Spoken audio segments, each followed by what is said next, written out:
button that says record. Okay, so now we're recording, and when you share the slides again, it will show up. Thank you so much. I'm learning so much about Zoom too. Okay, let me go ahead and start this. Yeah, so I pretty much already said everything on this. Just we wanted to give a couple of updates on just a few things that are happening in downtown, which I think all of us already know, but just to give a bit of a brief, the Mesa Arts Center, parks and libraries are going to be closed until October 1st. The season kickoff events for the MAC, which are about mid-September, are canceled, and the city's looking at options to close them through January 31st if needed. I'm going to interject for a minute. Yes. Because that's not completely accurate information that's being put out. So I've been sitting in and listening to every one of the city council meetings. Yeah. And that is a tentative plan. October 1st is tentative. If the stay-at-home order is lifted, the city is already on an action plan on a month-to-month basis to see if they can open everything back up. Okay, so I'll change that. So tentative. That information is actually, to be honest, it's freaking a lot of people out. And we really, I mean, yes, the tentative plan is October 1st, but the city is well aware that if the lift is done on the stay-at-home order and those are all left closed, the economy will never recover. So the city is looking at a month-to-month basis to see if they can recoup and actually get programs in place at all of those avenues. Okay. Okay. Thank you. The official word came out from the MAC, from Cindy, I think a couple of days ago, of saying the October 1st date. So it's sort of, that's what's been officially communicated to the public, but it's really good to know that it could lift earlier. And every single one of us, including anybody in the community, can actively watch the city council sessions right now. When they're scheduled, they're online at the Mesa government page on Facebook, and you can actually watch and interact with them the entire time. Oh yeah, and I've YouTube too. I've been on the one on YouTube. Mm-hmm. But so they're only putting out very limited information, which in reality is actually freaking out economy even more. So people need to be aware that that is being addressed. That's good. Thank you. Thank you. Mm-hmm. And then also ASU is also going fully online for the rest of the school year. They haven't really said, that we're going to go back. I'm currently attending ASU, and so it's been interesting with ASU as well. Another really, hopefully we have more news on this, but we really wanted to tell the community that LISC Phoenix is working right now, one, with those that are, because we do have small businesses from Tempe, that they are working with the city in Tempe to establish loans at 0% interest rate. And so as soon as we get more information about that, we'll be updating it. And then we'll also update if they're going to be working with the city of Mesa as well. And then, and also, so that's it. And let me go ahead and click. And really quickly, I wanted to give other resources for those that are seeking funding that haven't, maybe don't want to apply for the SBA loan. Maybe they want to go through other avenues. Big reminder, Rail is a Kiva trustee. Kiva is a crowdfunding loan platform based off of San Francisco. They are international, so they're worldwide. And so if somebody was thinking about getting funding through Kiva, we can provide you more information. But in a nutshell, Kiva and LISC Phoenix are working together to give up to $15,000 in loans at 0% interest rate for the small business. If you don't have a good credit, if you maybe don't want to go and put your credit out there, Kiva loans don't require a credit in order for you to have access to capital. You do have to do a crowdfunding platform, which we help you as Rail to put that campaign out there. So we actually work with you on how you're going to get the word out, what is it going to look like, how many days we have. We help you with your story and how we're going to put it out there. Every dollar that we raise, which let's say that we're going to get a $10,000 loan, for every dollar that we raise, LISC matches you $1. So we'd have to fundraise 5, and then you have 10 in total. And then right now, Kiva is doing deferred payments, so you don't have to start paying, sorry, not deferred. You don't have to start paying on your loan until 6 months after you get your money. And again, it's at 0% interest rate, which is really awesome. A lot of people, may not want to do the SBA loans, and so there's that. Also, we had put out that Verizon and Lisk, and I'm gonna let people in. I'm very sorry. Give me 1 minute. While you're doing that, I'll continue on this just so that we keep it rolling. Verizon and Lisk have partnered to give $10,000 grants to businesses through the concerts that actually happen tonight on Thursday nights. Every time somebody uses the hashtag, it's slipping my mind, I'll think of it, but Verizon— Pay it forward live. Pay it forward live. Verizon donates another $10 to Lisk to provide some of these $10,000 grants. Next week, they will be announcing a first round of grants that are being awarded. And we believe that next week, they will also open it up for more businesses to apply.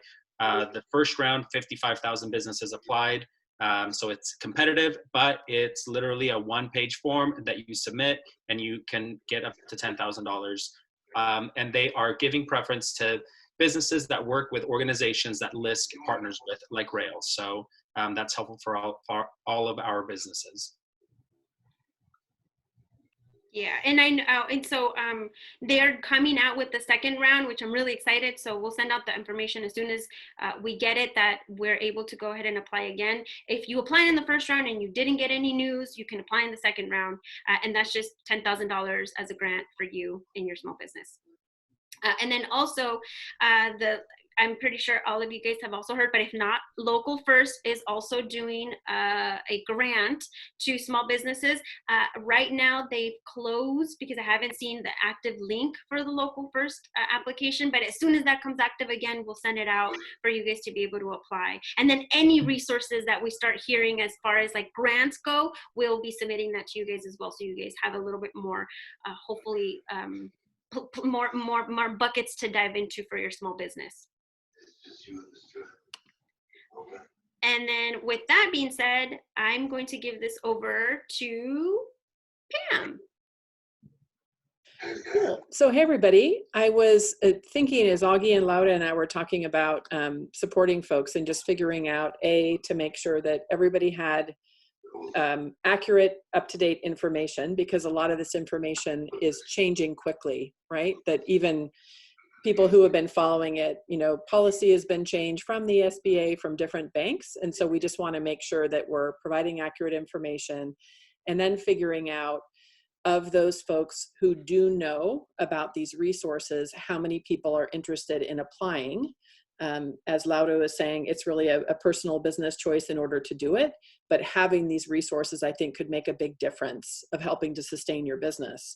And so in that, because I am a business coach, and I thought sometimes for my clients, the hard part is not getting just the information, of which it feels like there's a lot. I don't know if you've all seen lots and lots and lots of webinars that shares this information.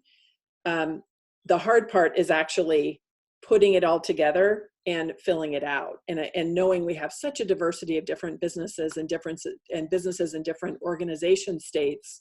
There could be some people who may not have all of their accounting up to date in order to provide information for the loans, right? There could be some lack of clarity. And so one thought that we have for those interested is to set up smaller group working sessions where we can be gathering as a small group and figuring out, okay, everybody wants to fill out the application, and so we can help each other to get accurate answers. And then I can follow through just as a coach to provide support, encouragement, resources, and motivation, so that we actually have a deadline in order to get this done.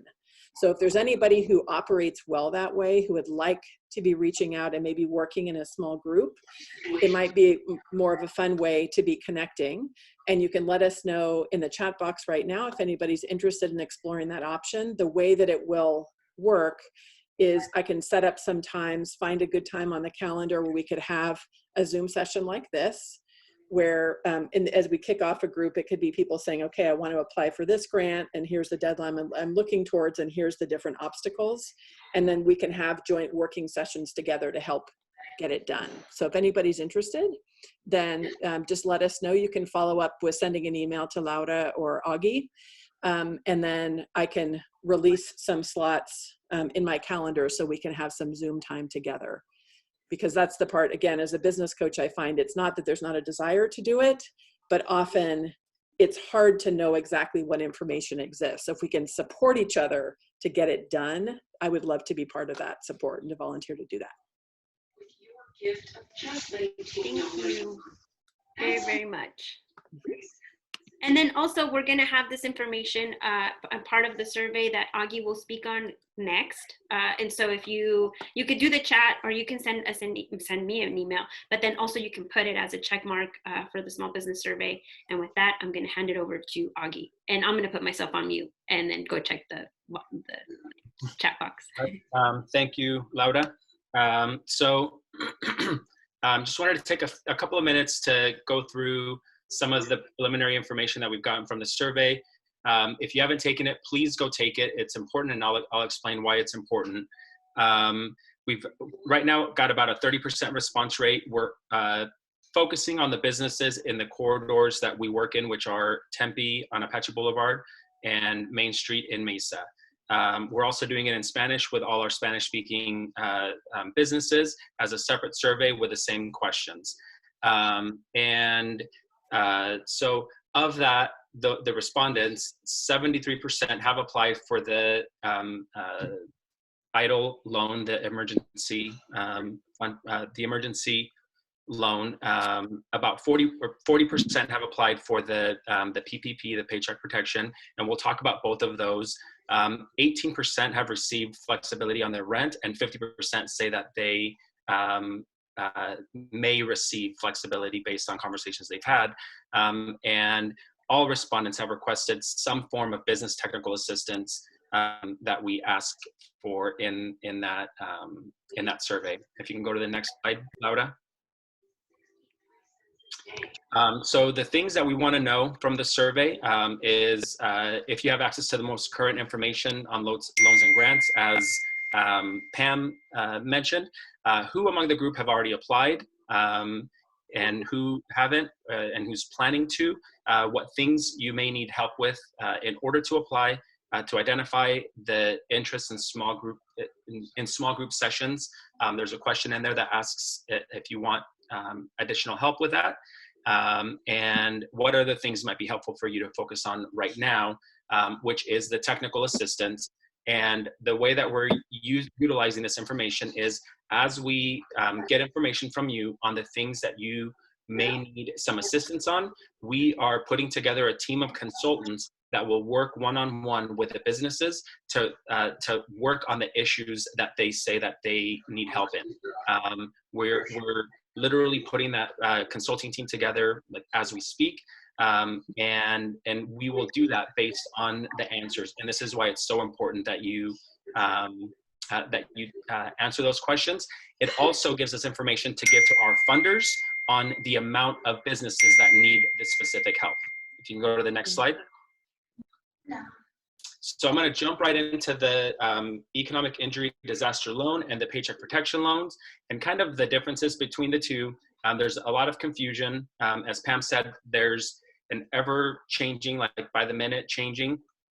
So some of this information might even be not completely accurate, but I'll just go through it really basic. And the reason I put this presentation together is really, we're going to send this out to everybody so that you have sort of like one place where you have a lot of the information. Most of this information was taken directly from the Small Business Administration and from the Department of the Treasury websites, so that it's as accurate as we can have until they change their mind.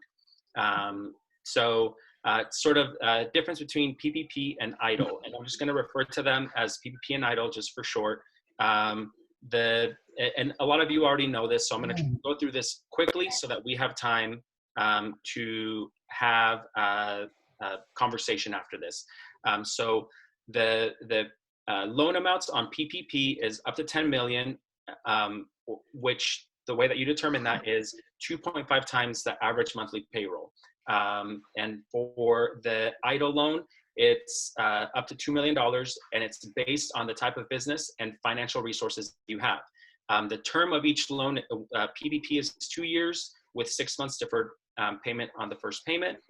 And the EIDL loan is up to 30 years. Interest rate at 0.5% for PPP, 3.75% for EIDL. All of the loan can be forgiven on the PPP if you spend it the way that they ask, and 10%, or I'm sorry, 10,000 on the EIDL loan. No collateral needed for PPP, no collateral needed for EIDL on loans under 25,000. And this is very important, and I've talked to a lot of people that are confused about this, and it can be simple but confusing on where to apply. The Paycheck Protection Program has to be done through your bank first, and then you and we'll get into a little bit more detail on that down in other slides. The EIDL program has to be done on the SBA website, and we'll get into more information about that. And how you can use the loan, 75% has to go to payroll costs for the PPP. The rest can be used for interest, mortgage, rent, utilities. And with the EIDL loan, it can be for any fixed debts, rents, utilities, payroll, any payroll accounts, utility bills, any of those things. And we will get into a little bit more detail on these. And the most important thing that I want people to get out of today are, if you've already applied or are going to apply, that you know what the requirements are going to be once somebody contacts you. Next slide.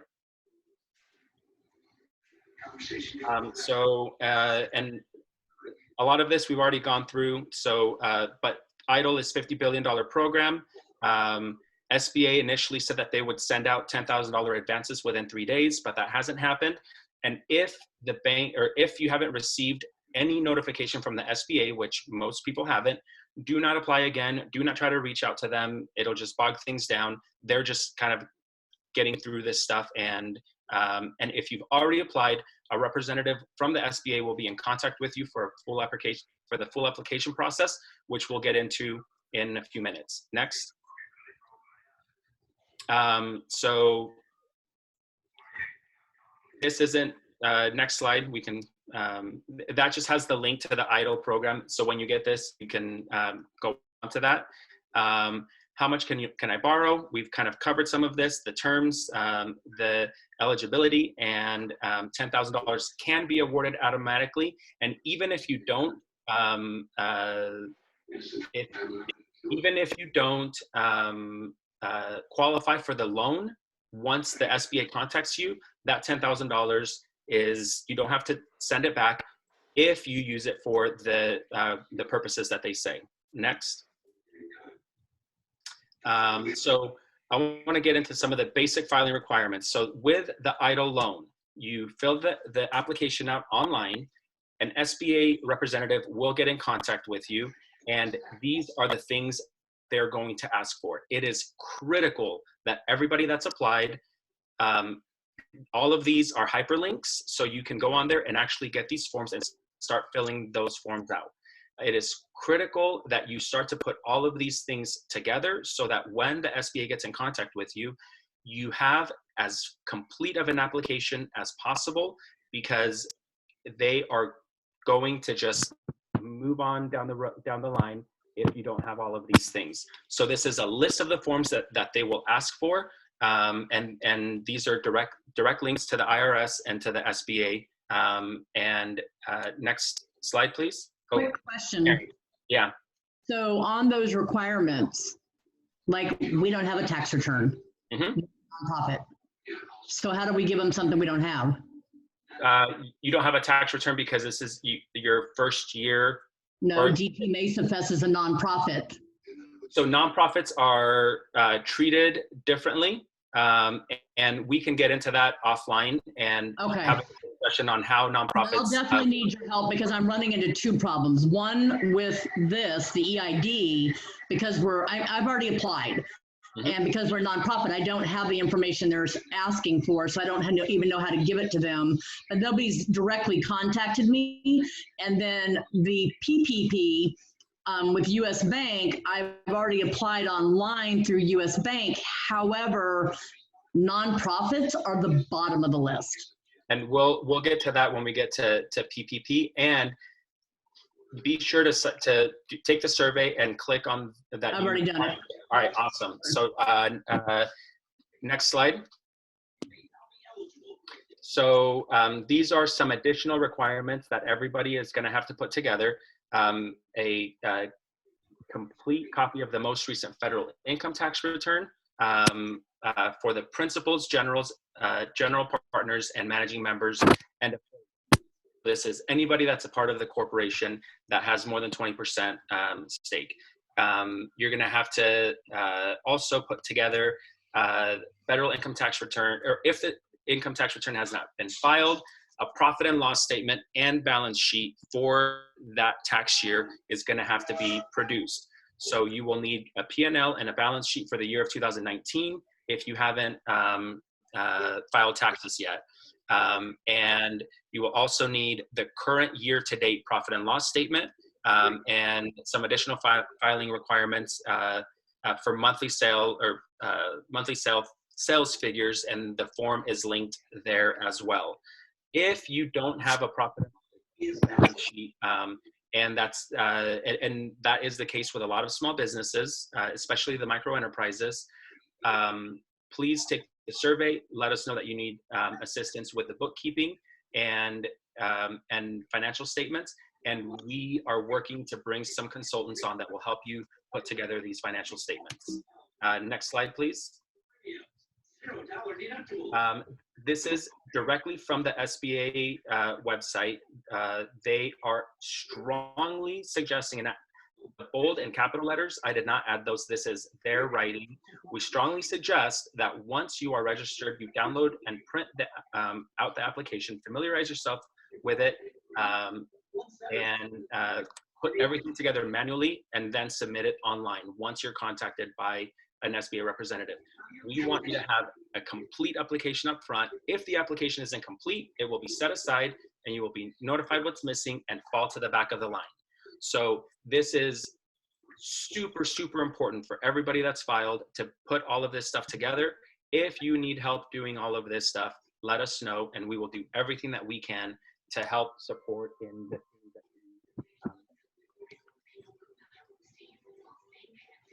we lost audio. Next slide, please. We lost like the last few snippets of what you said. Can you hear me now? Yeah. Okay. So just it's critical that you put this information together. If you need help with putting this stuff together, let us know, and we will do everything we can to connect you with, as we bring these consultants online, to connect you with someone that will help you put this stuff together. This is other advice that I'm not going to go over, but it's there for you to read after once we send you this presentation. Next slide. So jumping into the Paycheck Protection Program, this is $349 billion that was forgivable loans that was approved by Congress to provide for small businesses. It's, as you know, 2 months of your average monthly payroll, and then add 25% to that amount. You apply through your existing bank. The application process is open until June 30th, but apply as quickly as you can, because a lot of banks have already stopped taking applications because they believe that they've met their allotted quota. And I'll get into a little bit more of that down the road. And this June 30th date, so just keep this in mind. It's open until June 30th. So that means that the banks have up until then to contact you, to start the loan process, and to approve the loans. So, and they have to be approved by June 30th, unless they extend it. But that tells me that this process is going to take some time. As much as we all want it to happen today and tomorrow, it will likely take some time, especially as they get down to the smaller and smaller dollar amounts of loans that they're approving. Next. Was that a question? Or, oh, sorry.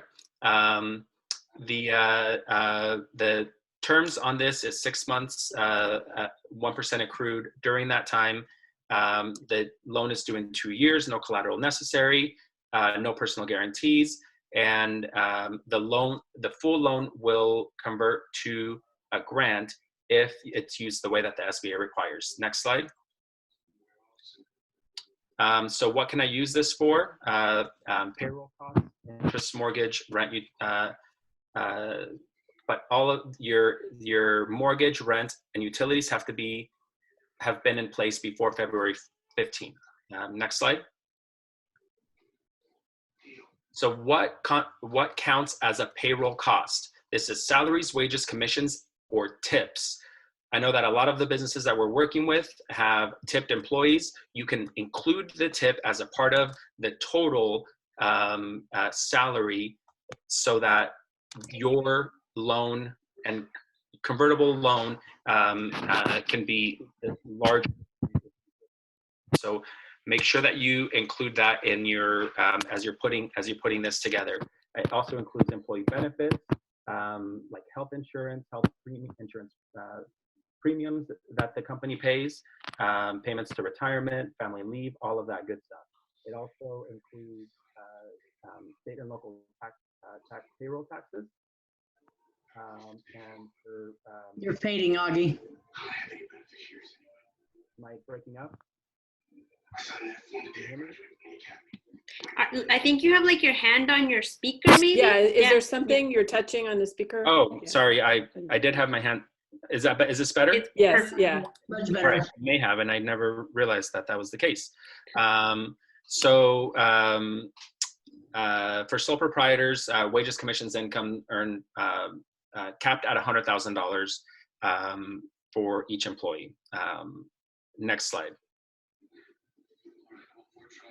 And you apply with your bank. I'll give you my example. I applied, I bank with Wells Fargo. I got an email from Wells Fargo this morning that said, even if you're in the queue, but even if you've applied with us, we suggest that you go and apply with other lenders as a backup because we may not have enough money available for you. So this was a direct email from Wells Fargo. So they are asking me, in this case, to go and apply with other lenders. There's a link to a list of SBA lenders here in the Valley that is linked here, and we're also putting together a list of community development financial institutions that will be lending through PPP. And so we'll send that out as soon as we have that list. We're just compiling it, and most of them haven't started yet because they're still waiting for guidance from the federal government. But as soon as we have that, we will send it out so that you can apply with local CDFIs. Next slide. I have a question about that though, because like I bank with US Bank, and Jeff McVeigh actually told me, he says, you should go to another bank and apply. But I'm being told by the other banks that if you don't bank with them, they're going to turn you away first. Right. So they will. I think the best chance that any of us are going to have is going to be through a CDFI once those are available. Okay. Because there's no other banks that are accepting any applications, and the federal government is asking, or the Treasury is asking Congress for an additional $250 billion to put into this program. That may or may not happen, but at this point, if you're in line, we can just kind of sit and wait. And so for the PPP, again, we did the same thing and put together all the documents that the bank is going to require of you when this application, when they reach out to you to submit the full application. What the banks are asking right now is basically give us your information and get in line, and we'll contact you. When they do, we need to have every single one of these documents prepared, your articles of incorporation, your bylaws and operating agreement. If you don't have these, let us know and we will work as hard as we can to help you. Profit and loss statement for the 12 months prior to the date of the application. The payroll expense verification documents listed below, those are linked as well. And next slide. You will also need certification that all employees live within the United States, and if any do not, provide detailed list with corresponding salaries. Most recent mortgage and bank statement, mortgage and rent statements, most recent utility bills, and copy of each owner's driver's license. Please start putting all of this stuff together, have a physical copy of it, and scan every document in and put it into a digital folder, file, and into a folder that when a bank calls, you will be ready. And you, even if you're not first in line, if we're not first in line, if we have all this stuff ready and the bank is able to submit it right away, we will have a better chance of actually being accepted for one of these programs if the money's available. Big question mark whether there is or not, and how the banks are selecting who they are lending to. Next slide. So we will provide some additional information for those that do qualify for any of these. There will be some requirements on how the loans can be forgiven, the amount that can be forgiven, and documentation that will need to be provided. And so we will put together some webinars down the road to go over those things. I just want everybody to be thinking about the fact that we are going to have to be reporting some of this stuff in order for the loans to be forgiven. And that will happen, I believe reporting will start 60 days or 90 days after your loan is approved. So just to have that in mind. Next slide. So in closing, just kind of, hopefully we have some time where we can discuss if there was any questions that were put in the chat room. I know I went through that information really quickly because we have a lot of time, but again, I can't stress enough to go fill out the survey. That will give us the information that we need to be able to help you. It will give us the information that we need to go to our funders and say, this is the help that we need. These are the consultants that we need to bring online to help these businesses. So please go do that. And with that, let's open it up for questions, comments, discussion. Shield administrators have paid out more than $1 billion in auto repairs. And CarShield has helped hundreds of thousands of people just like you. CarShield. How are you guys Somebody have feeling? their TV on or something like that in the background? We might have. I think it might be Karen's background. So Let me hang a minute. Yeah, okay. All right. How are you, questions, concerns, comments? Will that slideshow with all the links and everything like that be emailed out to each and every one of us? So we'll have that. Yes. So we'll send that out today so that you have all of those links. Start downloading, and they're fillable forms, so it's pretty simple. How do you guys feel about doing group sessions and working through these loan applications? Yeah, I think it's important. Okay. It doesn't seem to me like there's any use to it. So the banks have already given out the loans. I bank with Wells Fargo, so I'm the same feed ready. You know, we're saturated, don't apply, go somewhere else. But you're supposed to apply to your bank. And then additionally, you're not going to get the money for 6 months, so it's not going to help you stay open.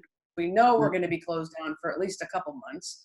So it's not going to help you in the short term, which I think is what most of us need assistance with. And so the grants aren't really when they may be given, and all the other fees, things keep applying, your taxes, utilities, your rent. It doesn't really sound like there's any help. It sounds kind of like the government wants to say there's help, but there's this big of a pot, a gigantic need. And so it doesn't really seem like there's any route to success here. Please, somebody be more optimistic and correct me if I'm wrong. Let me try to be a little bit more optimistic, but probably not much. I'll take what I can get. No, I really think that the best chance is with the EIDL program. And I say that because they will begin to approve and at the 10,000 level, and they'll just begin to approve those or to send out the, whatever they're calling it, the advance. And there's more of a likelihood that that will happen than the banks deciding that they're gonna do tiny $25,000 loans. From what I understand, with the PPP, the way that the banks are going about it is that they are first looking to their lending customers, and because they already have all of the required documentation on hand, those will be easier for them to approve. It also protects their lending relationships, quite frankly. And I don't say that as like this is official what banks are doing. That's just my basic understanding from my observations. And so and then they'll, if they have money left over, they'll get down to their customers that don't have a banking relationship, because ultimately they do want to build a banking relationship with every single one of us. And this would be a way to get everybody in a lending relationship. So there is an advantage to them to do it. But who knows if there will be enough money, or if the second round of funding, if there is a second round, will start to trickle down to the Main Street level. And our goal is to get everybody prepared so that if this is available, that we're in line and we're prepared to do it. And that, I think, go ahead, Karen. No, go ahead. I was just going to say, so the way that I think about it strategically, where it's possible to get in the queue, you're right. When you can evaluate the certainty of it, it's really hard to know.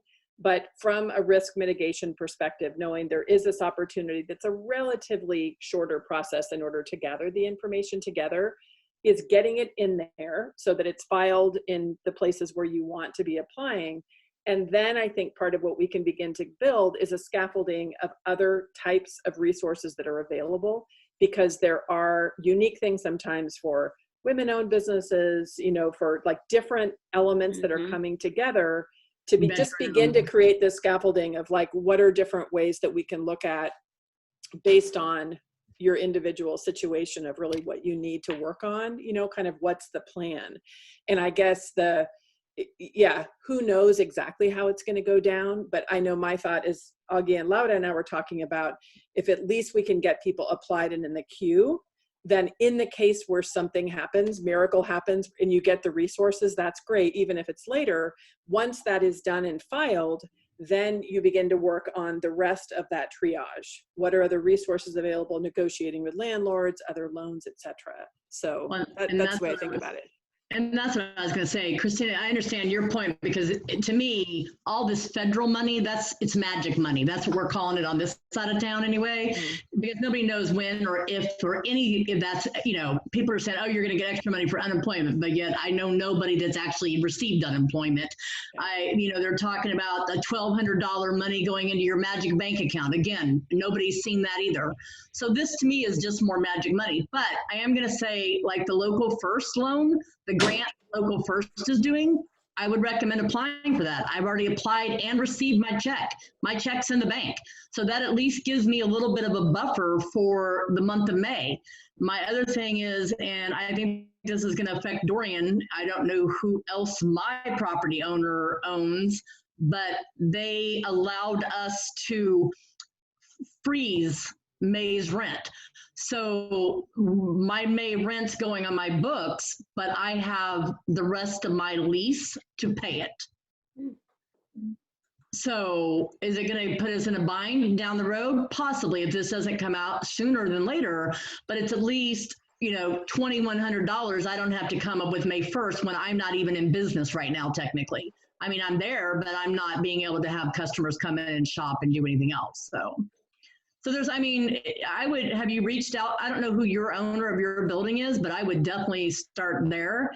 And I'm also going to say, if you get a no response, let me know and I'll tell you who to go talk to at the city, because the city is also reaching out to everybody under the Mesa Cares program, and they're trying to funnel some money in, and they're desperately persuading the building owners downtown to work with their tenants and to alleviate the rent, at least if they can. Yeah, the feedback that I've gotten, of course, negotiate with the landlords. And I have invested in landlords. I think at least 5 properties. When I initiated my rent or my lease, they owned 5 properties in the downtown area. So, they were willing to waive the late fees for my rent. Right, but are they having you pay the rent up front, or are they at least extending it out for your lease? They are willing to suspend any late fees. So that's a whole lot of help. And Pam is in the same boat, she's in with the same landlords. But my lease is up. It's up just in a matter of a couple months. And so it seems like taking loans, and with the idea that perhaps they may be forgiven, and just accumulating that bow wave of debt for companies have, I'll say, slim profit. I retire from the electricity portion of society, which there's gigantic profits, right? Margins. So these slim profit margin small businesses, accumulating a bow wave of even a couple months can make a business. Just not sure of the prudence of proceeding, but I tend to be very pessimistic and conservative, as you can tell. So, I like to throw that out there, because sometimes somebody will say, oh no, you haven't considered this, and it will help me shift my thinking. Let me just add something to that, because I think my brain likes to go to where you're talking about, but then I am an optimist, but my brain just like goes there, and then I'm pulling the other way. So one of the I hope bright sides of all of this is that even if none of us end up qualifying for any of these loans and grants and any of these things, but through this we are all able to get some additional advice, assistance, direct work into our business. As an example, I know that with micro enterprises, having your books done in a financial, like what a bank wants to see, where you can provide P&Ls and a balance sheet, that's not always the case. If we can help businesses during this time, because there are resources to help in that way, and that makes the business stronger, when we come out of this, regardless of whether anybody got a grant or not, or a loan that converts to a grant or not, we come out of this as a stronger business. That is success. And if we can, if as a small business community in the downtown, and also on Apache Boulevard in Tempe, because we've got some folks from that corridor on this call as well, if we can come out of this as stronger businesses, because we've had help by professionals in these individual fields, that can be a positive thing at the end of the day, I hope. And I think too, there's the option, I totally hear what you're saying in terms of loans and taking on additional debt, because that can be the case. So there could be isolated grants, but then there can be creativity through alternative marketing channels, right? And thinking of ways to be putting our heads together to have your amazing motorcycle, you know, equipment, jackets, beautiful things with more of an online push, right? Like, I think there's creative ways. It can be a little bit harder for our folks that are like restaurants and brick and mortar, although I love seeing what everybody's doing and being creative, like Worth has been, and like I know Republica and so many. I've been thinking about UK Chevrolet because I know that you haven't opened yet in the brick and mortar. So I am really concerned just to make sure you can survive through this period. But for other businesses that might have products or even services like, you know, like Improv, I'm so happy to put my brain together, I think, for all of us to think of creative ways of opening up new markets. And I've seen it a lot with my clients around the country, that there can be channels more for selling more product through new channels, as opposed to taking on more debt. So that's, again, part of staying in conversation with each other, being creative in problem solving. And ultimately, each person's going to have to make a decision about the way you approach it. And the scary thing that I'm noticing right now, and I had to explain this to some of my artists, is, you know, everybody's in the same boat. It's not just us as businesses downtown, it's everybody. Everybody's looking at how they're going to pay their rent, how they're going to pay their utilities, how they're going to do this. And a lot of things that I'm hearing, and the city of Mesa is one of them, that I don't know if they're actually looking at it. You know, if they continue to keep the Art Center and the Museum of Natural History and the Idea Museum, how many more people are not going to have any income because they're not going to continue to keep them on payroll because they can't. It's just not even possible. And as soon as they take them off payroll, they're also going to be losing their benefits. So there goes them being able to even go to the doctor if they get sick. So the realistic look is the problem is right now is nobody has a disposable income to even spend on anything. So even if we find other ways to market, who has the money to spend on it to begin with? So that's my concern there. And I think that, I mean, just to chime in on that, I think it's a valid concern that I think everybody's thinking about. But I love Pam's thoughts on, like, and maybe we focus the next merchant meeting on some of these creative ways on, like, how are we going to come out of this, right? Mhm. Like, whenever that happens, how are we going to come out of this? You know, I hear a lot of really, really, really cool ideas just as I talk to businesses. But if we are discussing them as a group of businesses, and we can, like, kind of throw some ideas together and start working towards, like, hey, like, when we're able to gather again, like, these are the things that we're going to implement. And if we do that, and I'm not committing this, but if we do that and we find projects that we are working towards, we will look for grants, for funding that is specific for those purposes. It's not funding that can be used to give to a business for their operations, but it's funding that can be given to a business for specific projects, some of it placemaking projects or beautification projects. And those grant funds are still out there. And I mean, we as Rail are committed to pursuing those. And if we have ideas that are being worked on as a group, our ability to secure those funds grows exponentially. I mean, like crazy, when there's a group of businesses that are working towards a common good, as opposed to Rail saying, hey, we want to do this thing. That grows exponentially. So that, I love that idea, Pam, and pursuing that, and maybe that focusing our next meeting kind of around that. Yeah, because your market doesn't just have to be local. Yeah. Right? It can be many places. I posted, I have this candle. I always have a candle going whenever I'm working, right, coaching people. So my neighbor across the street makes candles, and I posted a little video of it. They smell really good.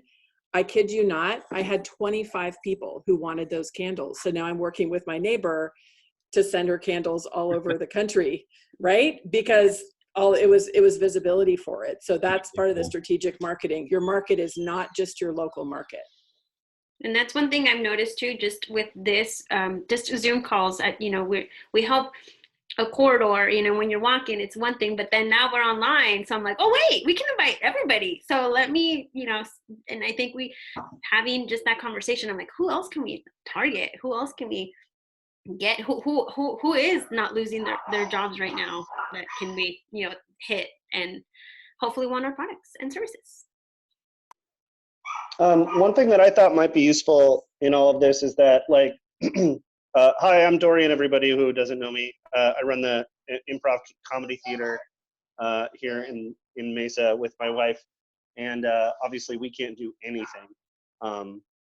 So we've been kind of moving towards doing some online comedy shows. We're trying that out this weekend. And we're not expecting to make any money from doing those, but just keeping word of mouth and honestly, just giving people an opportunity to do something. But one of the challenges that I'm noticing is that, a lot of my friends who do this kind of stuff, it's coming in all sorts of different channels, and it's, I get a message about a show on Tuesday night at 4 and a thing at 6, so I don't know if there might be a way to create a website or a web page that would be devoted to the downtown businesses or whatever is along the Main Street channel that can kind of highlight what people are doing and where you can reach out to them. I just popped into my head that if Karen, if you guys had a website, that people could still buy stuff online, people might want to know about that. Yeah, we should be completely online by tonight. Woo! Nice. Look how fast we're moving on this stuff too, you guys. That's the coolest thing about it. Yeah, we'll be online tonight. Anyway, that's just my 2 cents. Okay. And also Thank just information is the best thing. Like all that stuff that you're providing, Augie, is just like, for me, just like knowing what I can control and what I can't control in this environment is worth its weight in gold. How has the Visit Mesa platform helped you guys? I know I think they were doing things by category, so people can go on there and check out your small businesses and kind of see what kind of platforms you're on. We haven't had really access to do that because, like, again, all of our comedy stuff is so interactive with people. But now as we're trying to figure out a way to use it, use the different channels and maybe do some shows, we're going to start sending that information to them so that they can, help us promote it. So you guys are working on like online improv shows? Yeah, we're testing out a sketch show tonight with our crew, and then we're gonna present that sketch show on Saturday night, and then we're gonna try and do an improv show on Friday night. So we're just trying to stay active at the very least, just so I can have some social human interaction.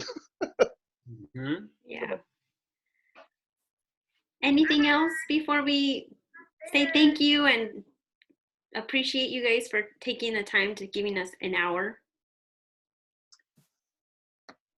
And go ahead. No. That was a very concise presentation. I've been trying to weigh through figuring out the different comparisons and the different options and grants and forgivable loans and potentially forgivable loans. So I really appreciate you taking to compile that and to explain it to us. It makes it very helpful. I appreciate what y'all do. I don't want my downtrodden, pessimistic nature from appreciation for what you do, because it's very difficult for one person while juggling employees and kiddos and all that stuff to make sense of it. So really appreciate it. Thank you very much. It was a great presentation and product, very concise. Thank you. And that perspective is super important, regardless of whether it's uppity or not. It's super important. So thank you. We don't want anybody to fail. Like, really, if there's any way we can do it, like, we could make this a defining moment in which we just don't let each other fail and we can be creative. So I'm down for it. I miss everybody. there's an opportunity to come out of this ahead of the pack if we pull together and we work on just working towards whether it's getting our stuff online or getting our social or getting our financial infrastructure working better. There is an opportunity to come out stronger, even though it's super difficult to think about. But there is, and I hope that we can all work towards that together. Awesome. Okay, so with that, we leave you. Anything, I'm going to send everybody in this call, I'll send all of the information that we talked about today. So if you have any other questions, you can reach out to us at any time. We are here for you. Thank you. Thank you. Have a good day, guys. Bye, everybody. Good night. Good night. Bye, John Boy.